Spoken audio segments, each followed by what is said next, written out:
Little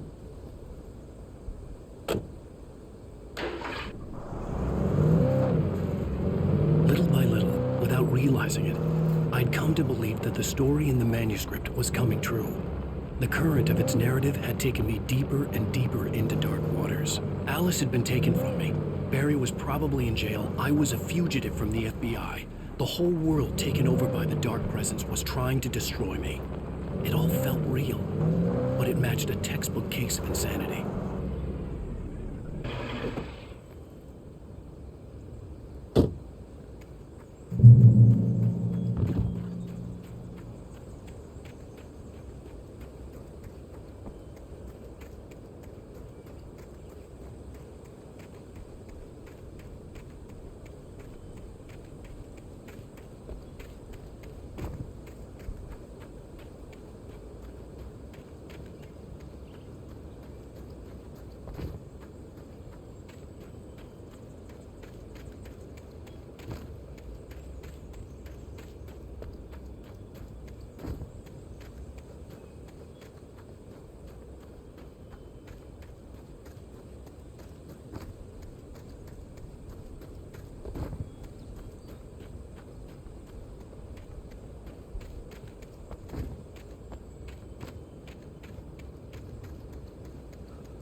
This is Pat Main, and you're listening to KBF-FM. Folks, I want to apologize for kind of abandoning you to that looping music track last night, but I was detained.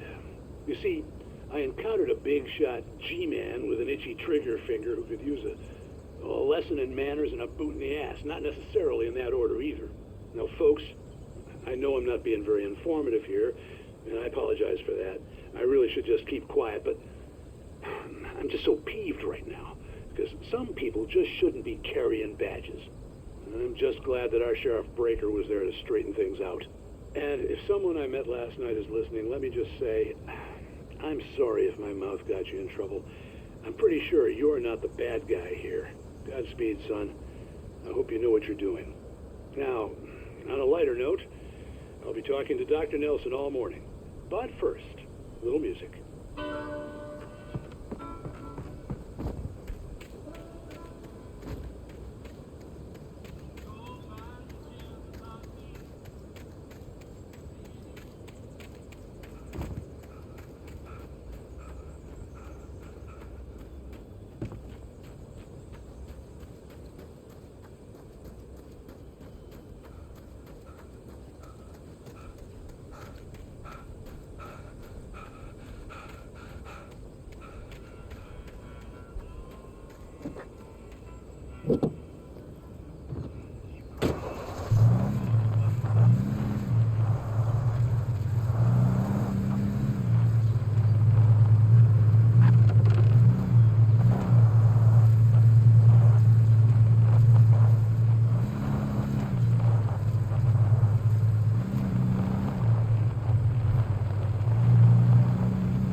welcome back to KBF FM.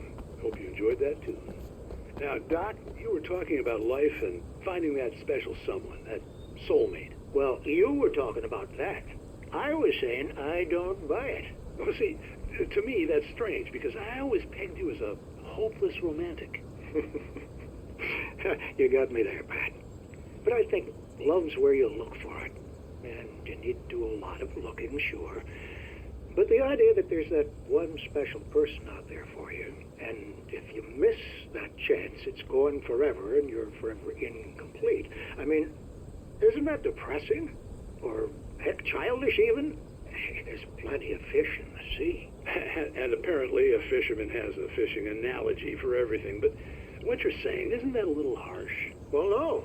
What I am saying is that your potential for finding that connection isn't limited to what's essentially a chance encounter. How is that harsh? Yeah, well, I guess that's a nice thought, but let me say something personal here. Okay. Now, well, I don't disagree with you exactly, but I can't really fit that together with what I feel, what I felt for someone, because she was the one. She was. And I let her drift away from me. Maybe I didn't put in the work, I don't know, but, well, since then, and it was a long time ago, but since then there hasn't been anyone, not like her. And I'm not saying I dwell on her or haven't moved on. I like my life. I'm not living in the past, but I do miss the way she completed me. You can't argue with the heart, Pat. I'm sorry, folks. I had kind of a scary experience last night, and let's just say it's shaken a few things loose.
For Mott, spying on the writer on the ferry had been a disappointment.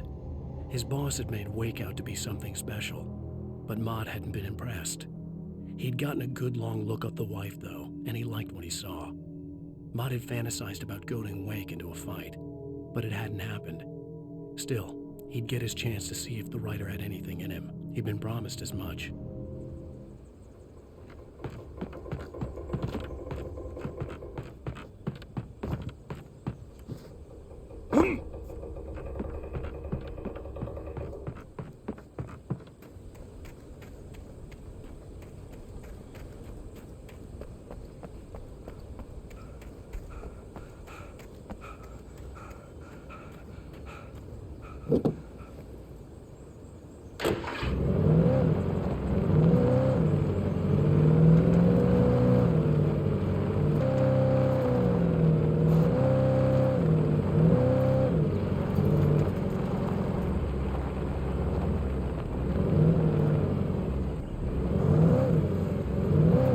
It was early.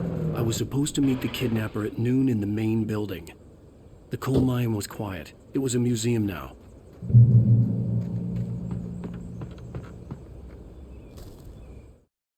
With Nightingale gone and the night wind blowing in through the broken studio window, Maine stared at Sarah. The sheriff looked away. Maine's voice shook with barely controlled anger. That boy's doing more drinking than thinking. I hope you know what you're doing, Sarah. He's got a sickness in his eyes. You take my word for it. He wants Wake for a reason, and it's not for anything good.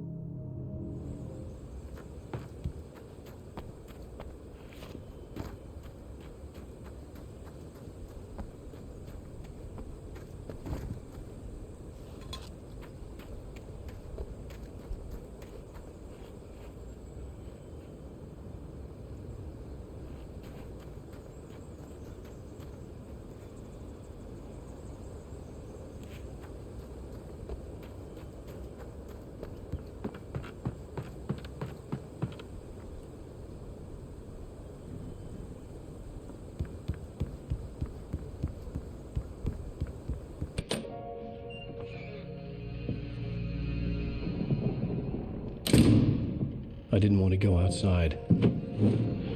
Cops had to be looking for me. The noon sun turned the place into a sauna. The day dragged on.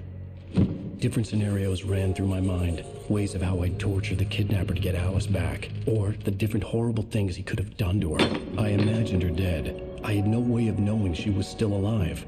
It was killing me. I was running on blind hope. It was all a waste of time. The bastard never showed up.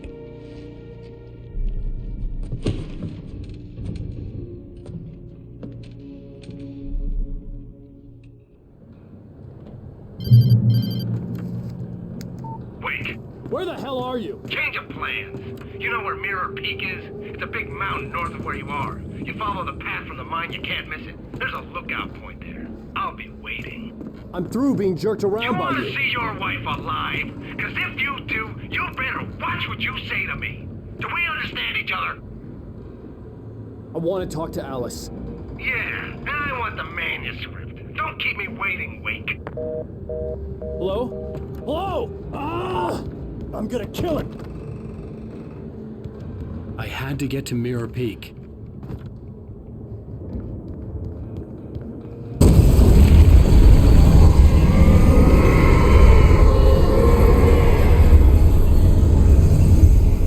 It was close, maybe closer than ever before.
When Thomas Zane fell for Barbara Jagger, it happened fast. She was young, vibrant, and beautiful, full of life. He had never been a very happy man, and without any seeming effort, she had changed all that. Zane felt good for the first time in his life. Everything she did was another piece of a jigsaw puzzle he hadn't even known he'd been missing. And best of all, she made the words flow, strong and sharp. She was his muse.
The only way to reach the hillside ahead was to go through the building. I had to find a way to avoid electrocution.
Some of the taken retained echoes of their former selves, but these were just the nerve twitches of a dead thing.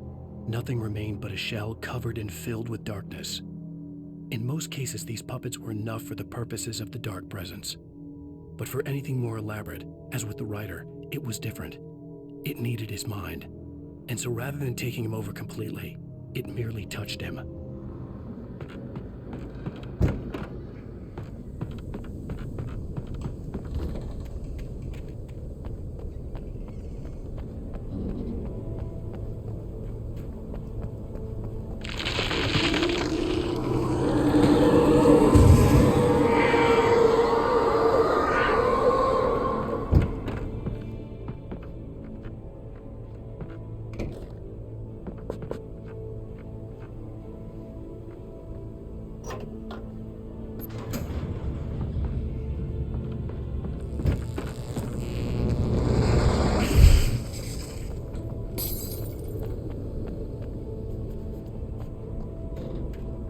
There was no way the flashbang grenades were standard power company equipment.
I stared through the bars of the jail cell.